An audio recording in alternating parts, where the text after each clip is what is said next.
जय श्री ओम नमः सिद्धेभ्यः। जय श्री ओम नमः सिद्धेभ्यः। जय श्री ओम नमः सिद्धेभ्यः। सर्वमंगलमांगल्यं सर्वकल्याणकारकं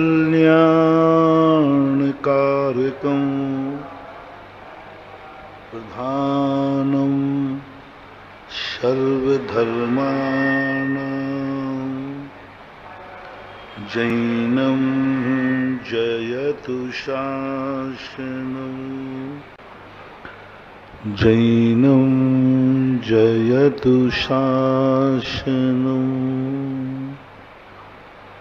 पंच परमेष्टि भगवान के आचार्य श्री गुरुवर कुंद कुंद महाराज की, आचार्य श्री गुरुवर विद्यासागर महाराज की।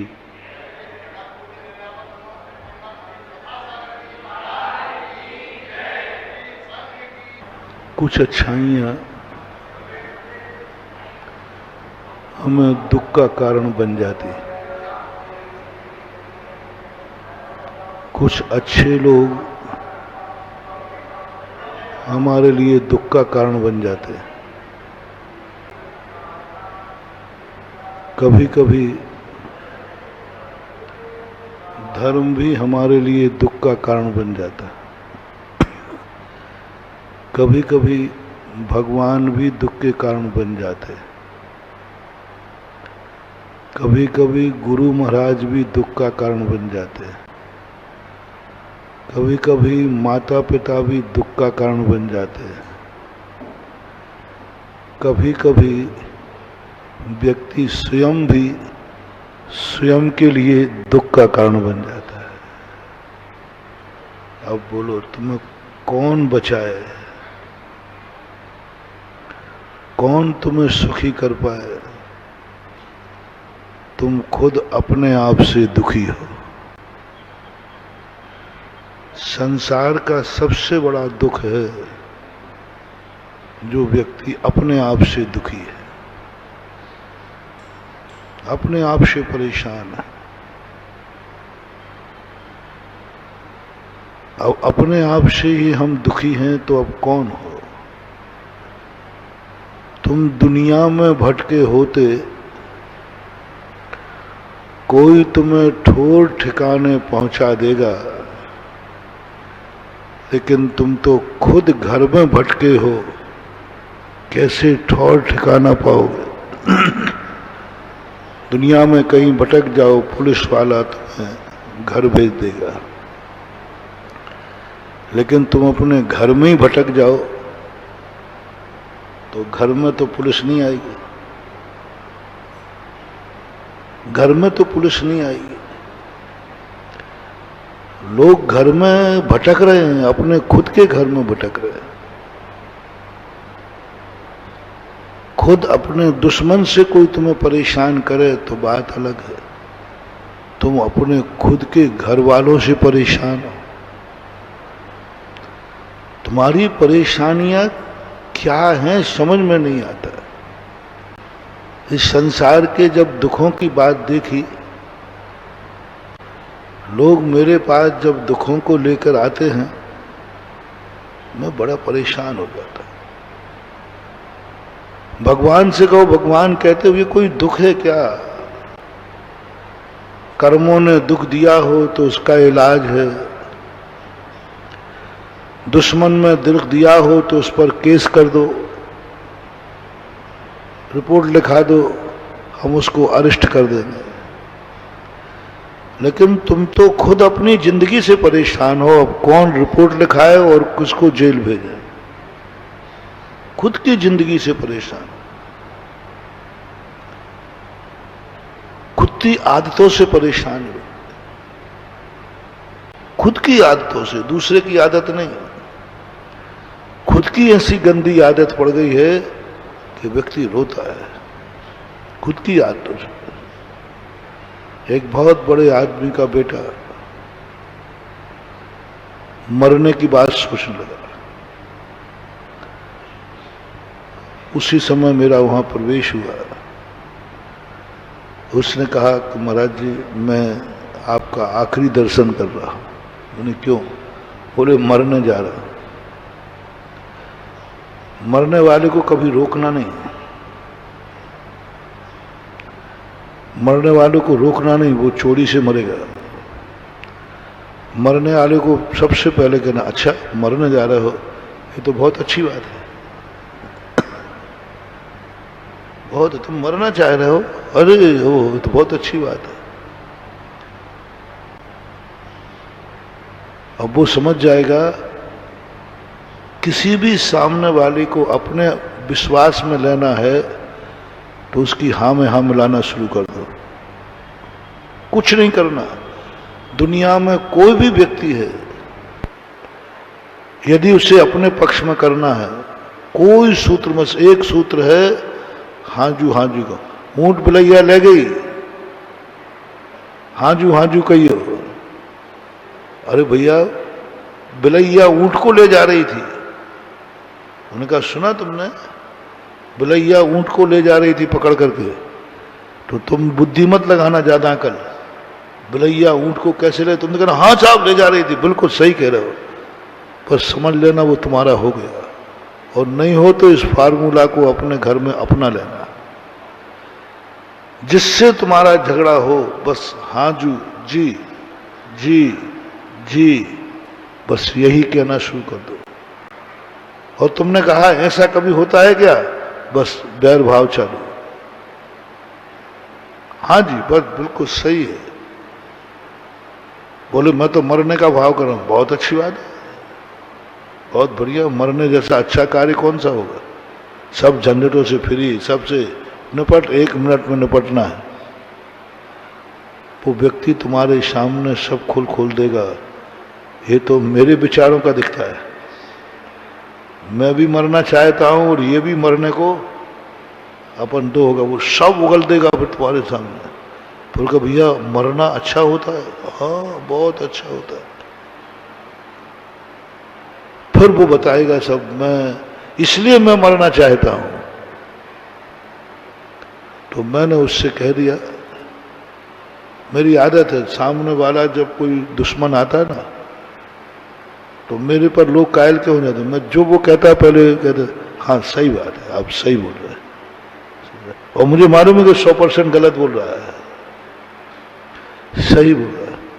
हाजू हाजू कह दो, बस सारे संसार के लिए मोटिवेशन दे रहा हूं। दुश्मनी खत्म करना है तो हाँ जी, हाँ जी। वो बोलते ना ज्यादातर,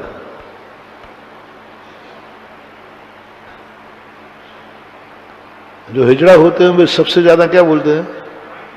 हाँ जी, हाँ जी, हाँ जी।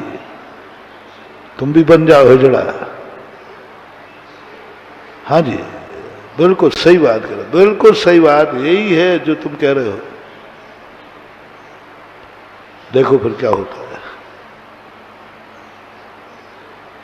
मैंने भरुआ सागर के 2 व्यक्तियों को मिलाया, एक संदीप को और एक संजय को। दोनों में मैंने एक ही मंत्र फूंका, महाराज जी कैसे दोस्ती होगी, हम तो दोस्ती थे। मैंने कहा तुम लोगों ने सबसे बड़ी गड़बड़ी की। उसने कहा तो तुमने कह दिया ऐसा नहीं है, आज से तुम वो जो कहे हाँ जी सही है, सही है। उसको भी यही कान में फूंक दिया, जो कहे हाँ जी सही है। दोनों दोस्त हो गए। अब देख लो हो गए। यदि हमारे एक शब्द बोलने से दुश्मनी मिटती है तो क्या बुराई है, क्या बुराई है। दुनिया जानते हैं कि ऊंट को कभी बिलैया नहीं ले जा सकती, लेकिन क्या करें, हाथ किए बिना मित्रता होने वाली नहीं है। कभी कभी अच्छे कार्य के लिए एक बुरा कार्य करना पड़ता है, कभी कभी सत्य की रक्षा के लिए झूठ बोलना पड़ता है, कभी कभी किसी को बचाने के लिए किसी को मारना पड़ता है, बचाने के लिए, अहिंसा के लिए हिंसा। कभी कभी अहिंसा के लिए हिंसा करना पड़ती है। किसी को बचाना है तो किसी को मारना पड़ेगा। शूकर को, महाराज को बचाना था, शेर को मारना पड़ा।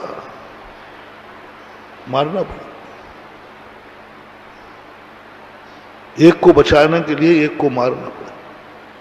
कई बार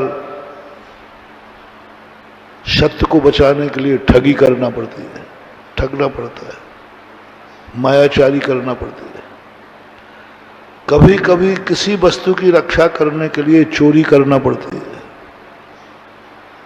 चोरी करना है, यदि चोरी नहीं करूंगा तो लुट जाऊंगा, बचाने के चोरी करना पड़ती है। निष्परिग्रह होने के लिए कभी कभी परिग्रह रखना पड़ता है। निष्परिग्रह होने के लिए भी परिग्रह रखना पड़ता है। कभी कभी धर्म के लिए पाप करना पड़ता है, धर्म के लिए। इसलिए हमने प्रारंभ में कहा, कई बार अच्छी चीजें भी दुखदाई बन जाती हैं। और लेकिन वो दुख हमने जिंदगी पाई थी, हमने जन्म पाया, हमने जन्म पे खुशी मनाई, और वही मेरी जिंदगी हमें दुखदाई हो गई। घरों में देख लीजिए, उसी बेटे के जन्म की तुमने खुशी मनाई थी कि बेटा जन्म गया, बेटा जन्म गया, बाजे बजाओ, जो कुछ दिया सब कुछ दिया। जब शादी की तब खुशी मनाई, लाखों रुपया खर्च करके बाजे बजवाए, मिठाइयां बंटवाई। आज वही बेटा तुम्हें दुखदाई बन गया। होता है कि नहीं? वही बेटा दुखदाई बन गया, वही गाली दे रहा है, वही सब कुछ दे रहा है। अब ऐसे दुख को कौन बचाए? अपना प्रसंग वही चल रहा है। दुख नहीं हो करके दुखी हूं, बेटा से दुखी हो, बहू से दुखी हो, जिसको रानी बना के लाए, जिसको ठाट बाट से लाए, गाजे बाजे के साथ लाए, कुंडली मिलाकर लाए, आज उसी बहू से तुम दुखी हो। मुश्किल तो ये हो रहा है कि हम खुद अपनी जिंदगी से दुखी हो रहे हैं। और इतना दुख कि दुश्मन से दुखी रहने वाला व्यक्ति सुसाइड नहीं करता, बहुत कम करते हैं। लेकिन जो अपने आप से दुखी हैं वे जल्दी सुसाइड करते हैं। एक महिला थी, वो अपने पति को दबा के रखती थी, बस एक ही बात है, कुछ भी हो जाए मैं फांसी लगा लूंगा, और वो काम जाए है, फांसी मत लगाना, फांसी। और वो जो करवाए सब करता था। एक दिन वो फूट फूट के रो पड़ा, बोलो महाराज जी जिंदगी नरक हो गई। मैंने क्या? कुछ नहीं, मेरी बीवी मुझसे पता नहीं क्या क्या करवाती है। मैंने करते क्यों? अरे महाराज जी नहीं करूं तो वो कहती मैं फांसी लगा लूंगा, मैं फांसी लगा लूंगा, मैं फांसी लगा लूंगा। वो एक गाना है तुम्हारा, मैं मायके चली जाऊंगी, आप लोग सुनाते रहते हो। और फिर वो उसके संबंध में फिर वो बोलता है जो अंत में सिलेंडर हो जाती हो, तू मायके चली जाएगी मैं सौतन को ले आऊंगा।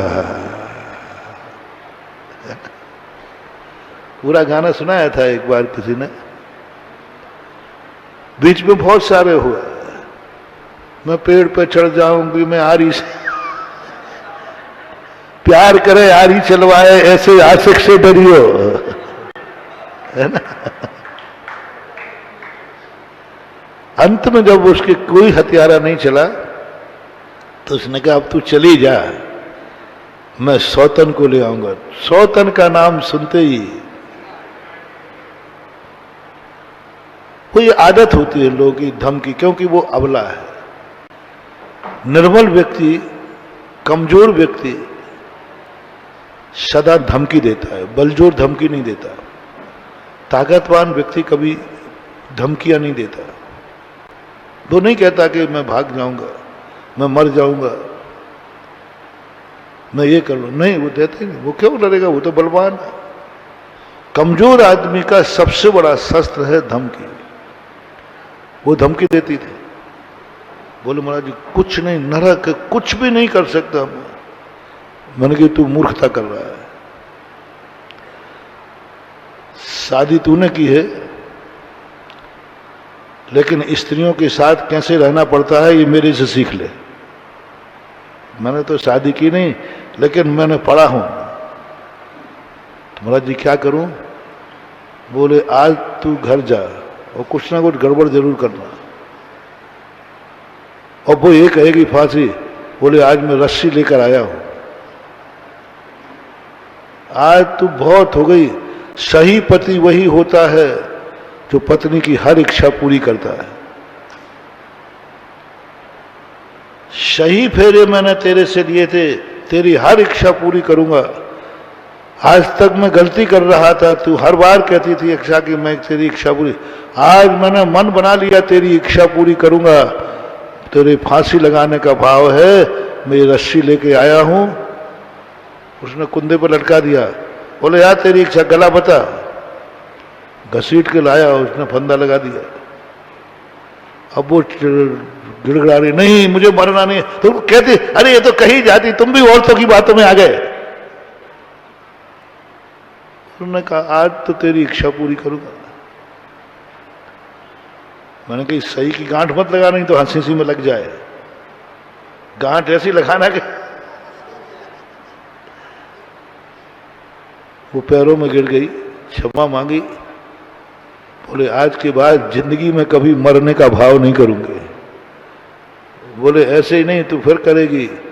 नारियल ले और मेरे गुरुजी के पास चल कि आज के बाद मैं मरने का भाव नहीं करूं। करना पड़ता है। बोलो मुझ जैसे व्यक्ति ने क्या कह दिया, मैं मरने जा रहा हूं। मैंने क्यों? कोई दुश्मन से परेशान हो, कोई कर्जा हो गया है क्या, क्या झगड़ा हो गया? नहीं महाराज, मैं खुद अपनी जिंदगी से परेशान हो गया हूं। मैं खुद की जिंदगी से। मैंने कही डेंजर खेत है, दूसरे से खतरा था तो उसको समझा दो, ये तो खुद की जिंदगी से परेशान है। मैं खुद जिंदगी से परेशान हो गया, मैं मरना चाहता हूं। मैंने कही अब इसको रोकना खतरे से खाली नहीं। यदि मैंने रोक दिया तो ये चोरी से मरेगा, मेरे को बना करेगा और जाके मरेगा, जरूर मरेगा, क्योंकि खुद की जिंदगी से परेशान है। तो मैंने क्या कहा उसको, मरना चाहे तो अच्छा, बहुत अच्छी बात है, बहुत अच्छी बात है। मरने के लिए तो हम साधु बन रहे हैं, सब साधना कर, बहुत अच्छी बात है। वो देख के दंग रह गया कि महाराज जी क्या कह रहे हैं, बहुत अच्छी बात है, यानी महाराज तो मेरे पक्ष में है। और जैसे उसको पता चला कि महाराज के विचार हमारे विचार एक हैं, बस उसने उगलना चालू कर दिया। क्या करूं महाराज, परेशान हूं, शराब पीता हूं वो ही नहीं चढ़ती है, इंजेक्शन लगा लिए वो ही नहीं चढ़ते हैं, आजकल कुछ शराब चढ़ती ही नहीं है हमें, और शराब नहीं चढ़े तो हम तड़पते हैं मछली से। सब बता दिया, पर मैंने कुछ नहीं पूछा, पर उसको इतना पता चल गया कि महाराज जी मेरे विचार के हैं, मेरी हाँ में हाँ मिला रहा है। बस जैसे ही हाँ में हाँ मिलाया, उसने मुझे दोस्त मान लिया कि महाराज जी और हम एक ही विचार वाले हैं। और एक विचार मिल जाए तो व्यक्ति फिर कुछ छुपाता नहीं है। मैंने कहा अच्छा, हाँ अब जब ऐसी हालत है कि शराब भी नहीं चढ़ रही, मॉर्फी का इंजेक्शन भी काम नहीं कर रहा है, तो सही बात है, मरना ही चाहिए। फैंसी ड्रेस चालू कर दी। मैंने कहा सही बात है, अच्छा कर रहा, मरना ही चाहिए। अब क्या करें, जिंदा रह के क्या करोगे? हाँ महाराज इसलिए मैं मर रहा हूं, आशीर्वाद दो। मैंने कहा इतने अच्छे कार्य के लिए आशीर्वाद को मना मैं क्यों करूंगा? फिर मैंने बेटा एक बात ध्यान है, मरना तो अच्छा है, जो अच्छे कार्य हैं वे मुहूर्त से किए जाते हैं। मुहूर्त से, आज का मुहूर्त ठीक नहीं है मरने के लिए, आज का मुहूर्त ठीक नहीं है मरने के लिए। तो महाराज जी मुहूर्त आज का ठीक नहीं। मैंने कहा बेटा आज का मुहूर्त ठीक नहीं है। मैंने पंचांग भी देखा, नहीं निकल रहा है। पंचांग देख रहा हूं, सुन रहा हो ना, नहीं निकल रहा है, ये पंचांग है ही नहीं, ये तो कागज है। पंचांग मैंने कहा भैया मुहूर्त नहीं निकल रहा है, आज मत मर तो अच्छा रहेगा। मैंने कहा देख मरना पक्का रहा, अब मैं तेरा मुहूर्त निकालता हूं,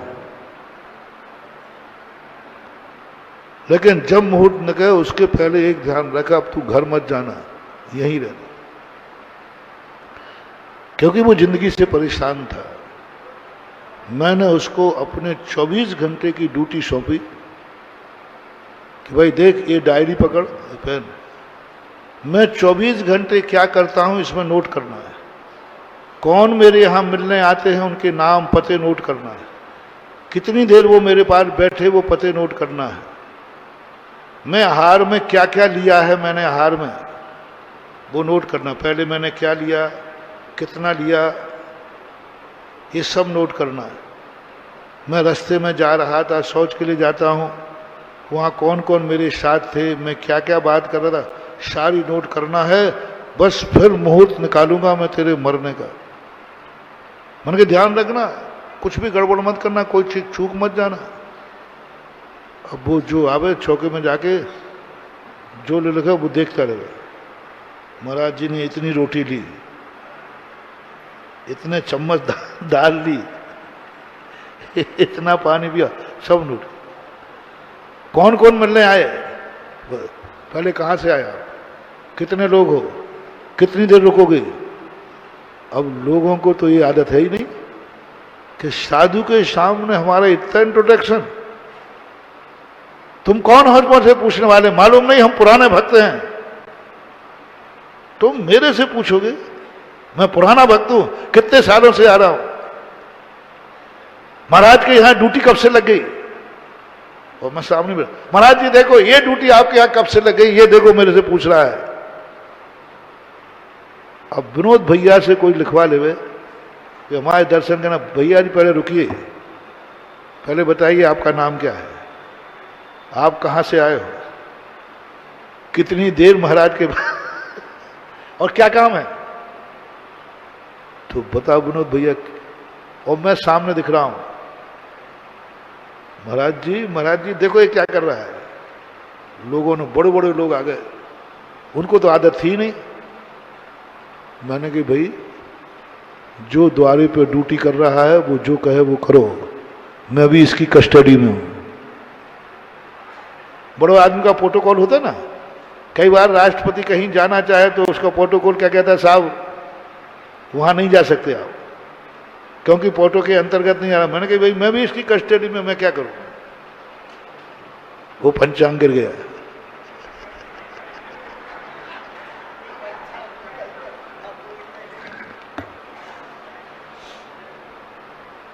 पांच छह दिन या 7 दिन हो गए होंगे, उसने ईमानदारी से काम किया। भोजन करने घर नहीं जाने दिया, मैं चौके में भेजता था उसको, भाई जहां मेरा हार हुआ वहीं तू हार करना, और बताना क्या क्या खा के आया है, सब बढ़िया मजेदार। 6-7 दिन बाद मैंने देख लिया, जो एक दिन बिना शराब के नहीं रह सकता, आज 6 दिन हो गए इसको शराब की याद भी नहीं आई, क्योंकि उसको तो यही चिंता पड़ी है कि कहीं एक आध लाइन चूक नहीं जाए।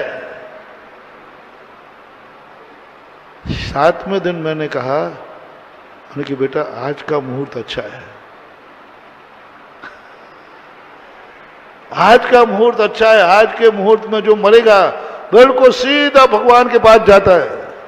बहुत सैकड़ों वर्षों में ऐसा मुहूर्त आया है, बहुत बढ़िया, इतने बज के इतने सेकंड पे तुझे मरना है। वो कहता महाराज जी नहीं मरूं तो। मैंने कहा बेटा साधु का निकाला हुआ मुहूर्त है, साधु का निकाला मुहूर्त है, अब तो मरना पड़ेगा, और तू नहीं मरेगा तो फिर मैं मरूंगा। मरना तो मुहूर्त निकाला हुआ है।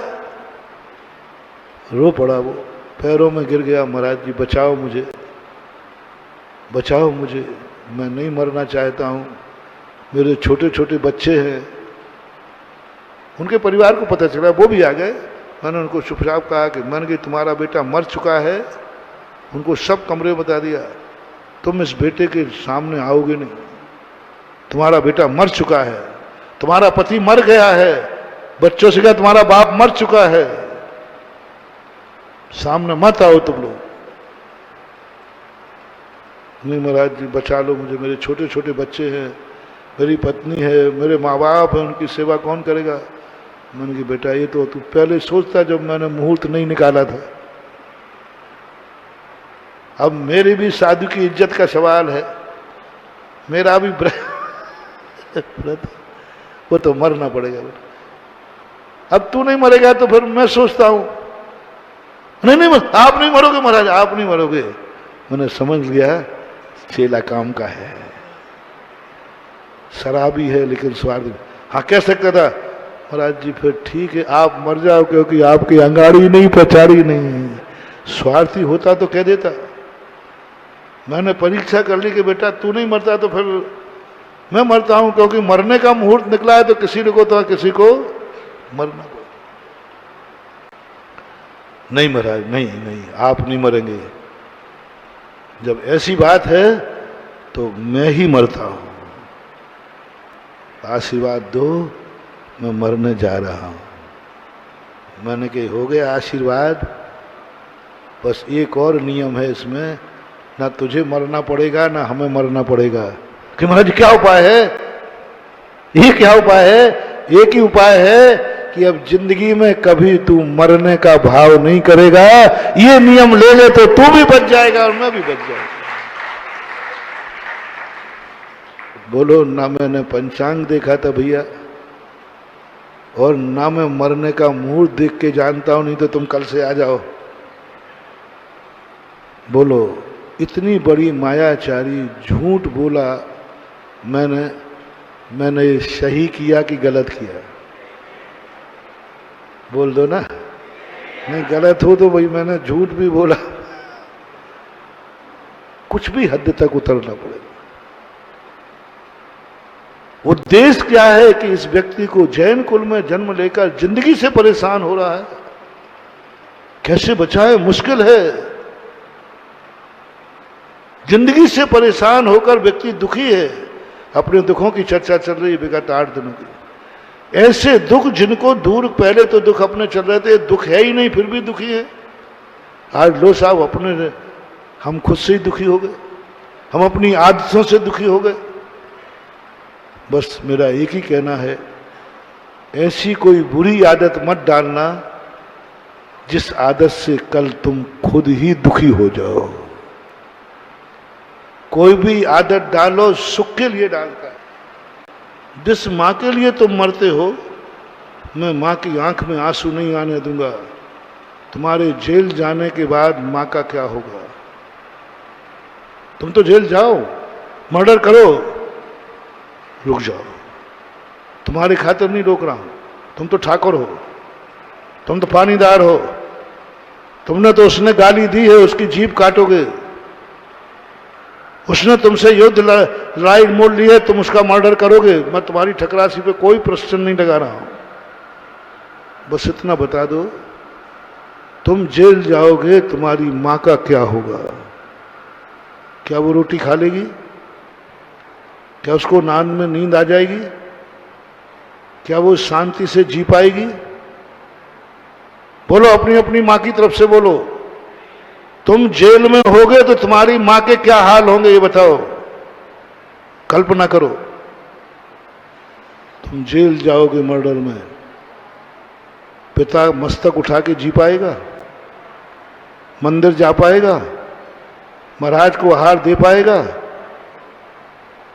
ओहो, मेरे पिताजी तो वो हैं, सदा मेरे घर में साधुओं के आहार होते, सदा मेरे मम्मी पापा साधुओं को आहार देते हैं, और मैंने यदि हत्या कर दी तो पापा की इज्जत धूल में मिल जाएगी, वो अभिषेक नहीं कर पाएंगे, महाराज इस घर में नहीं आएंगे, महाराज को आहार नहीं दे पाएंगे।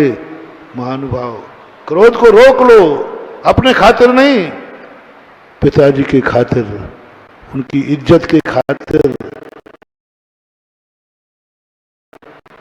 नहीं, क्या हालत होगी तुम्हारे पिता की जब तुम मर्डर करके जेल में जाओगे तो। थोड़ी सी कल्पना कर लो। मैं क्रोध करने के लिए मना नहीं कर रहा। आ जाओ अपनी पत्नी पर। तुम जेल में रहोगे, पत्नी कैसे जिएगी? क्या जिंदगी होगी? क्या अपमान होंगे? क्या अत्याचार होंगे? क्या वो बाजार में निकल सकेगी? बच्चों पे आ जाओ। हत्यारे के बच्चों के क्या हाल होंगे? क्या वे स्कूल जा पाएंगे? क्या जिंदगी में मस्तक उठा के जी पाएंगे? हत्यारे बाप के बेटे हैं ये। जब भी कहेगा कोई, अरे क्या बात करता है, तेरा बाप कैसा है मैं जानता हूं, दुश्मन तुरंत बाप पे उतरता है। अरे तू क्या बात करता है, तेरे बाप को, वो ना जो जेल में बंद है। बोलो, तुम्हारे एक क्रोध ने, तुम्हारे एक मर्डर ने उसका क्या किया, मैं उसकी चर्चा ही नहीं कर रहा हूं। उसका घर बर्बाद हुआ, उसकी चर्चा नहीं कर रहा हूं। तुम्हारा क्या होगा ये बर्बादी पर विचार करो। अब तुम्हारी बात जानता हूं, पूरा परिवार तुम्हारा घर में यहां है। क्या तुम जेल में सुखी रह पाओगे?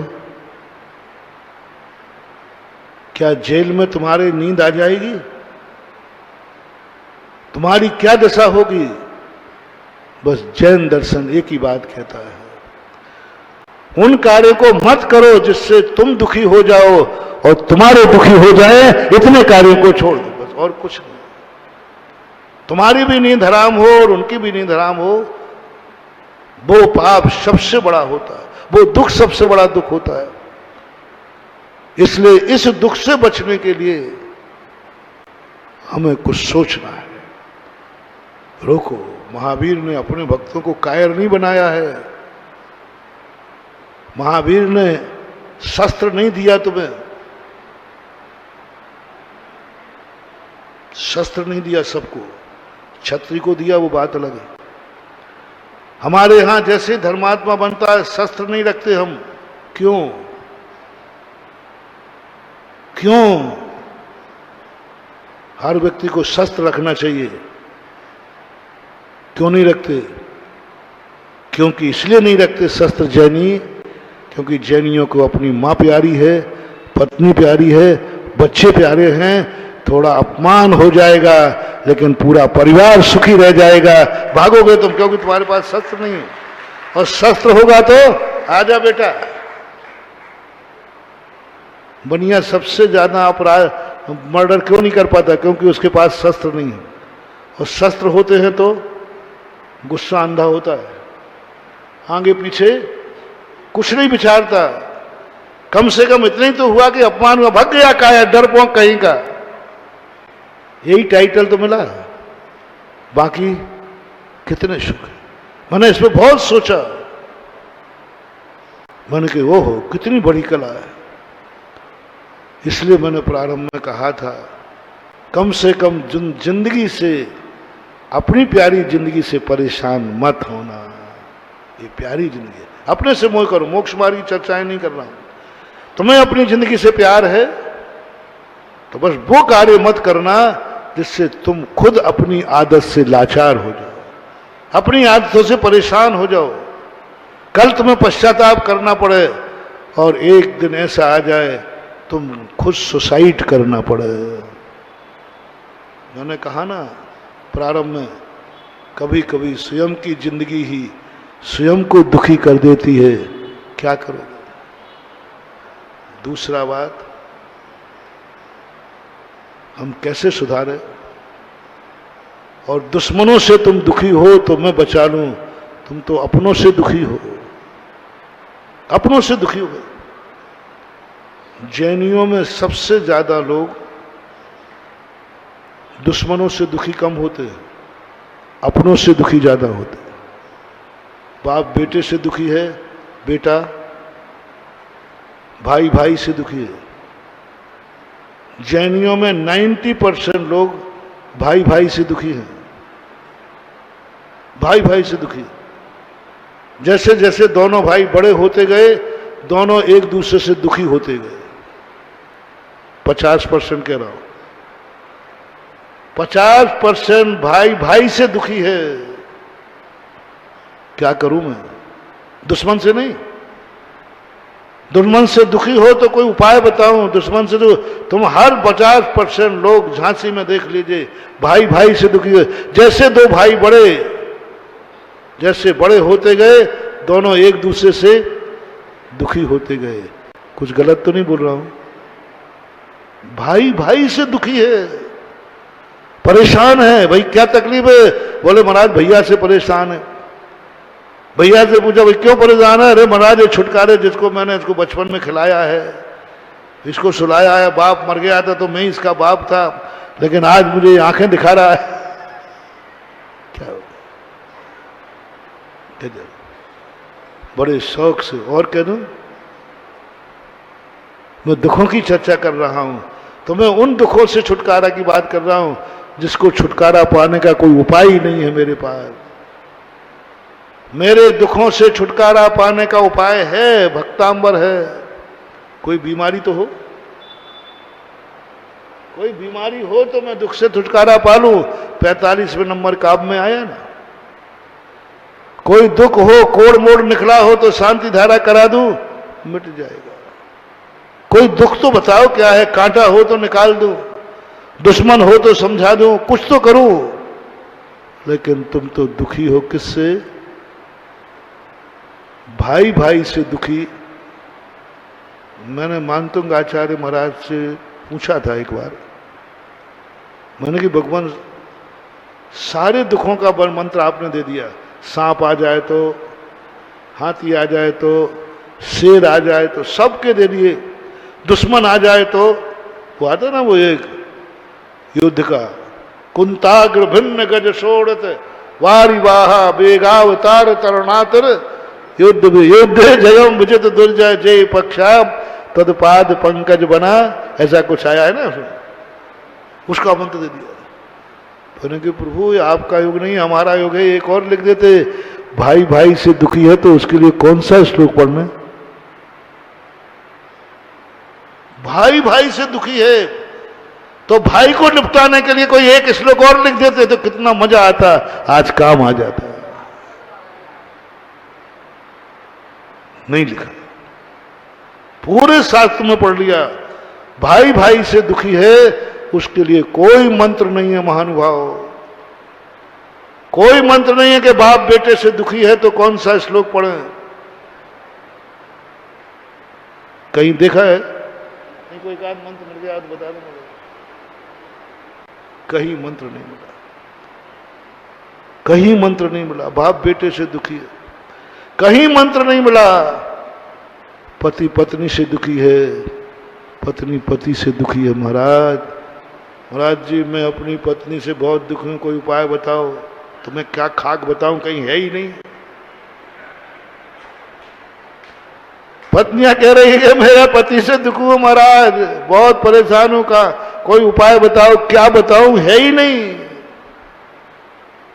अपने से और अपनों से दुखी तुम यदि हो तो महानुभाव संसार में कोई इलाज नहीं है। उसके डॉक्टर भी आप हो तो रोगी भी आप हो, मरीज भी आप ही हो, डॉक्टर भी आप ही हो, क्योंकि तुम अपने से और अपनों से दुखी हो। ठाट बाट से लाए थे, गाजे बाजे के साथ शादी की थी, घोड़ी पे चढ़ के गए थे, और आज तुम दोनों एक दूसरे से, यानी शादी अच्छे के लिए की थी। मैंने प्रभु ने कहा ना, कुछ अच्छे कार्य भी दुखदाई हो जाते हैं।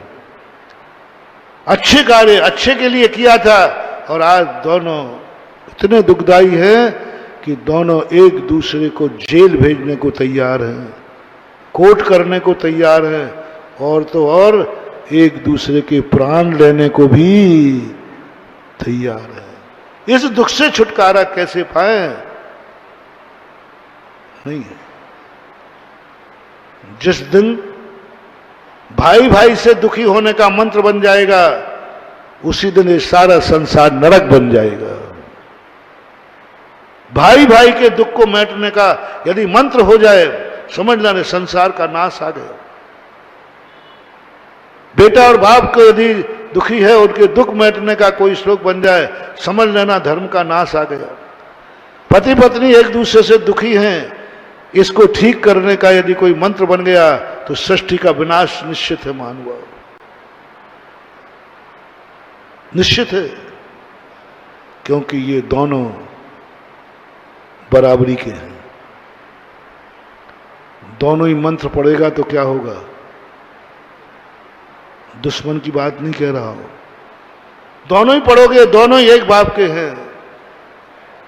मेरे पास एक केस आया, नाम नहीं बताऊंगा। एक भाई ने एक भाई का मर्डर कर दिया, और कब किया? मंदिर जाते समय किया। किससे करवाया? सुपारी देकर करवाया।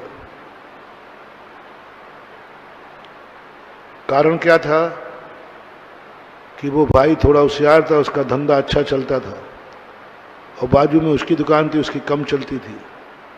क्योंकि वो ईमानदार था, समय देता था, बस इसका धंधा अच्छा क्यों चलता है? हम दोनों एक बाप के भाई हैं, ये कमाई कर रहा है, मैं कुछ नहीं कमा रहा हूं। जब एक भाई है और ये सुखी, मैं दुखी क्यों हूं? और सबको बराबर हिस्सा मिला था, लेकिन बस उसकी जलन से मर्डर कर। जब वो पकड़ा गया, एक एसपी थे, मेरे परिचय में थे, तो मैं जहां था वहां से बोले, महाराज जी मेरा ट्रांसफर हुआ, एक आशीर्वाद दो, बहुत डेंजर केस है, 3 महीने हो गए अभी तक मर्डर करने वाला नहीं पकड़ा गया। सैकड़ों लोगों को पकड़ करके रिमांडर पे ले लिए। सरकार ने मेरे ऊपर विश्वास किया है और मुझे कहा है कि तुम्हारे ऊपर विश्वास है, तुम अपराधी को पकड़ोगे। बोले गुरुदेव बहुत बड़ी चुनौती है, आप आशीर्वाद दो कि मैं अपराधी को पकड़ूं और सजा दिलाऊं। तो मैंने भी खुशी खुशी दे दिया। मैंने कहा भैया आशीर्वाद, जा तो सफल होगा। मैंने पीछे लगा दी, आप कौन नहीं देगा? सभी देंगे, अपराधी को पकड़ने कौन नहीं देगा? बोले बस महाराज आशीर्वाद दो, मैं आपके आशीर्वाद की लाज रखूंगा। वो एसपी गया, उसने, मैंने एक ही सूत्र दिया कि मैंने कहीं ज्यादा दूर मत जाना, सांप काटने के बाद वहीं आसपास रहता है। मर्डर करने वाले अर्थी में कंधा लगाते हैं, उसी को मारते हैं और कंधा लगाते हैं। ये अपराधी मकड़ी के जाल के समान होते हैं। जो ज्यादा चिल्ला रहे हैं यही अपराधी है। उन्हीं के आसपास देखो, देखा सगा भाई निकला। जब भाई निकला तो पिताजी जो मर गया था उसकी पत्नी की गवाही चाहिए थी, क्योंकि उसके सामने मारा था उसको। दोनों मंदिर गए थे। अब यदि पत्नी ये कह देवे कि मैंने नहीं देखा तो ये बच जाएगा। ससुर साहब थे उसके, उन्होंने कहा बहू एक बेटा तो मेरा मर ही गया, अब एक ही बचा है, ये जेल में सड़ेगा, फांसी हो जाएगी। मेरा बेटा तेरा पति तो मर ही गया है, मेरे कुल के एक दीपक को आप बचा लो।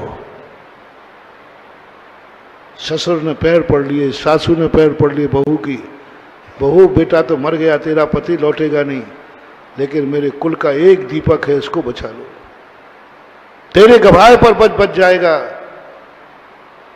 इसलिए ज्यादा कठोर नहीं होती, वो थोड़ी सी पिघल गई। एसपी के पास पूछा उन्होंने, एसपी से कहा कि साहब मेरे ससुर साहब, मेरी सासू माँ ऐसा ऐसा कह रही है।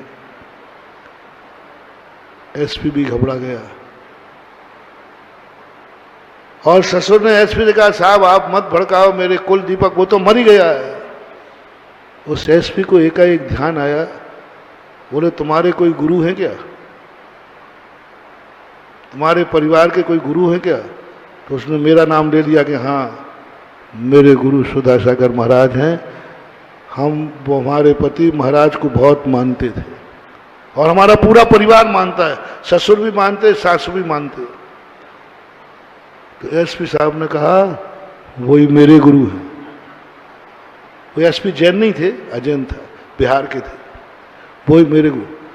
और मैंने जो ये कॉज सॉल्व किया है ना, उन्हीं के आशीर्वाद की बदौलत है।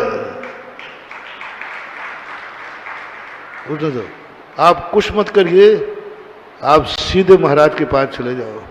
उस समय मैं चांदखेड़ी में था, पूरा परिवार आ गया। महाराज जी, पत्नी रो पड़ी, वो तो जानते ही था, मैं सबको पता चला। महाराज जी अब क्या करें? बोलो भाई क्या करें? मुझे पसीना आ गया, पसीना आ गया, क्या करें? और उस पत्नी ने कह दिया गुरुजी जो कहेंगे महाराज जी वो कर लूंगी। मैंने कहा भाई मेरे माथे क्यों डाल?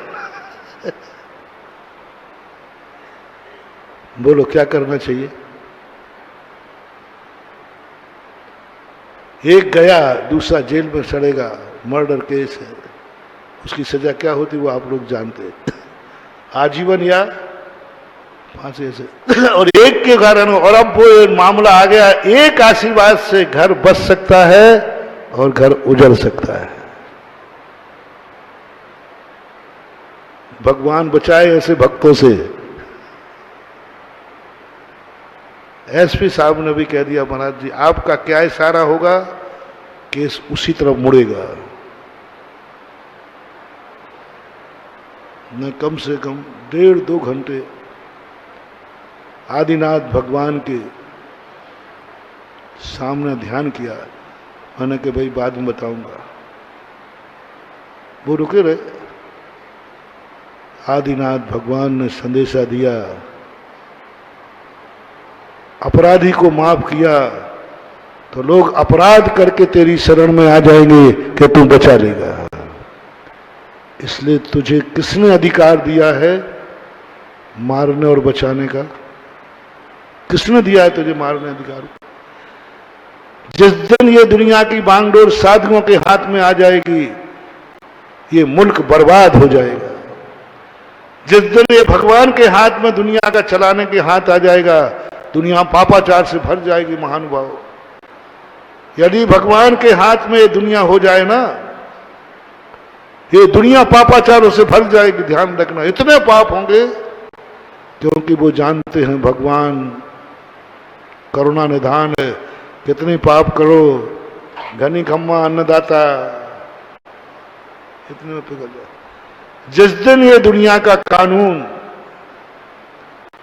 जिस दिन ये दुनिया के सारे बांगडोर साधु के हाथ में आ जाएगी महानुभाव, उसी दिन ये दुनिया इतने पापों से भरेगी, इतने मर्डर केस होंगे, इतनी चोरी डकैती होंगे, इतने व्यसन होंगे कि पार नहीं पड़ेगा। साधु के हाथ में आ जाएगी। क्यों? तुम कितनी अपराध करोगे? पाए लागे महाराज, थोड़े रोक के दिखा दोगे महाराज छोटे छोटे बच्चे हैं, ये है। नाटक तो तुम करके जानते ही हो। और साधु का हृदय, संत हृदय नवनीत समान, सरल हृदय है, शांत हृदय है, अपने से बड़े बड़े आए हुए पापियों को भी माफ कर देते हैं। इसलिए जैनाचार्यों ने साधु के लिए दंड संहिता उनके अधिकार में नहीं दी। आपकी उपराश्रित आदि बात अलग है, नहीं दी। अदालतों के अधिकार नहीं दिए। मैंने कहा भाई अपराधी को बरी नहीं होना चाहिए। एक घर तो बच जाएगा, लेकिन हर घर में भाई भाई का मर्डर करना चालू कर देगा। मर्डर चालू हो जाएंगे। अब ऐसे दुख के लिए कौन सा मंत्र लाऊं, बोलो। भाई भाई से तुम दुखी हो, भाई भाई को मारने को तैयार हो, और बाद में जाकर के महाराज से कहो कि महाराज बचा लो। मैं क्या करूं, मैं क्या करूं? कोई मंत्र नहीं है, कोई आशीर्वाद नहीं है। भाई भाई से दुखी हो तो जाओ, तुम्हारी शरण मात्र नरक है, कर्म की सजा है, कर्म ही तुम्हें सुधारेगा, धर्म नहीं सुधार सकता, क्योंकि धर्म दयालु है, कर्म निर्दयी है। कर्म निर्दयी है, वो नहीं देखता तुम क्या हो, वो तो कहता है कि तुम कुछ भी नहीं। इसलिए धर्म से तुम दुख दूर करना चाहते हो, लेकिन दुख की क्वालिटी बताओ क्या है। अपना मूल प्रसंग क्या था? तुम धर्म से दुख दूर करना चाहते हो, तुम भगवान से दुख दूर करना चाहते हो, तुम गुरु से दुख दूर करना चाहते हो, तुम नमोकार मन से दुख दूर करना चाहते हो, तुम भक्तांबर से दुख दूर करना चाहते हो। दुख की क्वालिटी बताओ पहले, बताओ दुख बताओ। तुम अपने आप से दुखी हो, धर्म के पास कोई उपाय नहीं। तुम अपनी बुरी आदतों से दुखी हो, कोई मंत्र नहीं। तुम अपने परिवारजनों से दुखी हो, कोई मंत्र नहीं, कोई मंत्र नहीं है। और गजब तो जब हो जाता है, तुम आते आते कहीं ऐसा तो नहीं कि भगवान से दुखी हो। हाँ। और बता दूं, कुछ लोग तो ऐसे हैं जो महाराज से ही दुखी हैं। अब का बचाव खाक है, भगवान से ही दुखी हैं। हम गांव गांव में बिहार करते हैं, महाराज ये मंदिर है इससे दुखी हूं, कौन सेवा करे, कोई नहीं बचा, मैं अकेला बचा हूं, मैं दुखी हूं भगवान, महाराज इस मंदिर से दुखी हूं। पूर्वज तो मंदिर बना के चले गए, हमारे माथे छोड़ गए। लोग मंदिर से दुखी, भगवान से दुखी हैं, गुरु महाराज से दुखी है। क्या करें, महाराज जी हैं, नहीं तो फिर हम देखते क्या करना है। महाराज से दुखी, महाराज से परेशान है, महाराज को पता नहीं चल जाए, यही दुख है तुम्हें। अब बताओ, महाराज को पता नहीं चल जाए मेरी बुराई, इस बात से दुखी हो तुम, डर रहे हो, कांप रहे हो, महाराज से दुखी हो। तुम अपने माँ बाप से दुखी हो, कैसे दुखी हो बताओ, शेयर करना। मम्मी पापा जब घर से बाहर जाते हैं तो दोस्त को क्या फोन होता है, बोले आजा बेटा, बोले क्यों, आज मम्मी पापा नहीं है, मजा है, बाहर घूमने गए हो, बोले भाई टाइम होगा, बोले कोई डर नहीं, मम्मी पापा है ही नहीं। क्या कह रहा है रे तू, मम्मी पापा नहीं है इसलिए तू खुश है, मम्मी पापा नहीं है तो तू खुशी मना रहा है, कोई चिंता नहीं, आज रात भर नहीं जाऊं, कोई फर्क पड़ना, मम्मी पापा है ही नहीं, कोई फर्क नहीं पड़ता। मम्मी पापा के सामने नहीं रहने पर तुम खुश हो रहे हो और वो उपस्थित रहने में दुखी हो रहे हो, जाओ तुम्हारे विनाश निश्चित है। और विनाश के साथ साथ इस दुख को मिटाने का कोई मंत्र नहीं है। माँ बाप से दुखी होते, और ये करते हैं कि नहीं दोस्त यार, करते। माँ बाप से दुखी, उनकी उपस्थिति उन्हें सुखदायी नहीं है। ऐसे गुरुओं की भी कई बार हो जाता है, लोग गुरुओं से दुखी हो जाते हैं, परेशान हो जाते हैं। और कह दूं, समय तो हो ही गया है, कह दूं, कह दूं, तुमने कोई नियम ले लिया है, तुम उसी नियम से दुखी हो। क्या करें, महाराज की बातों में आके चहार देते समय नहीं लेते तो महाराज लौट जाते, मैंने रात्रि भोजन त्याग दिया, बड़ा परेशान हूं। नियम लेके दुखी हो, नियम से दुखी हो, नियम से दुखी हो, व्रत से दुखी हो।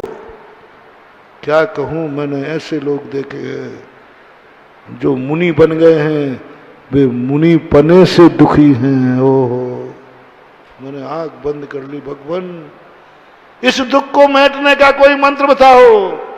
एक मुनि मुनि बनने से दुखी है, इसका कौन सा श्लोक पढ़ लूं भक्तांबर का? मुनि बनने से दुखी है। मैं मुनि बन गया, मैंने गलत नंबर डायल कर लिया महाराज, बहुत परेशान हूं। अब इस दुख से मिटाओ भाई। आप लोग मुझे कल तक कोई मंत्र मिल जाए तो दे देना। एक मुनि महाराज अपने मुनि पद से दुखी हैं और वो कह रहा है इस दुख से मिटने का कोई उपाय बताओ रे। आपके पास हो तो मुझे बताओ, मेरे पास तो नहीं है। मुनि पने से दुखी, आरिका पने से दुखी है, प्रतिमाधारी प्रतिमाएं ले ली उससे दुखी है, ब्रह्मचारी व्रत ले रहा ब्रह्मचारी व्रत से दुखी है। जिनके कारण से सारे संसार के दुख मिटते थे तुम उनसे दुखी हो। जिनके कारण से, जिस पद से सारे संसार के दुख दूर हो जाते हैं उनसे तुम दुखी हो। तुम नियम से, जो नियम काहे के लिए लिया जाता भैया, दुखों को दूर, तुम उस नियम से दुखी हो। तुमने मंदिर जाने का नियम ले लिया, उससे दुखी हो। पूजन करने का नियम लिया, उससे दुखी हो। अभिषेक करने का नियम लिया, उससे दुखी हो। आखिर तुम्हारे दुखों को क्या करूं मैं? इसलिए तुम धर्म से दुख मिटना चाहते हो तो पहले उस दुख की क्वालिटी बताओ, तुम किससे दुखी हो। और जो दुख मैंने आज तुम्हें बताए हैं, महानुभाव क्षमा करना, धर्म को बुरा मत कहना। धर्म सब दुखों को दूर करता है।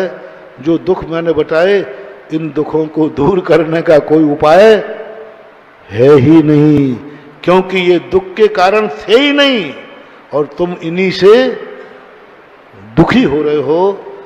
तो थोड़ा दुख की क्वालिटी चेक करो, फिर मंदिर आओ। दुख की क्वालिटी को थोड़ा करो, फिर शांति धारा की बात करो, अभिषेक की बात करो। दुख की धारा करो, फिर भक्तांबर पढ़ो। ऐसे दुखों से दुखी मत हो, ऐसे दुख से दुखी मत हो जिसका कोई इलाज, ऐसे दुख से दुखी मत हो जिसका कोई मंत्र ना हो, ऐसे दुख से दुखी मत हो जो अभिषेक से दूर ना हो सके, ऐसे दुख से दुखी मत हो जो मुनि पद पर रहने के बाद भी तुम्हें दुख दूर नहीं कर पाओ। ऐसे दुख से दूर हो जिसका दुनिया में कोई इलाज होना चाहिए।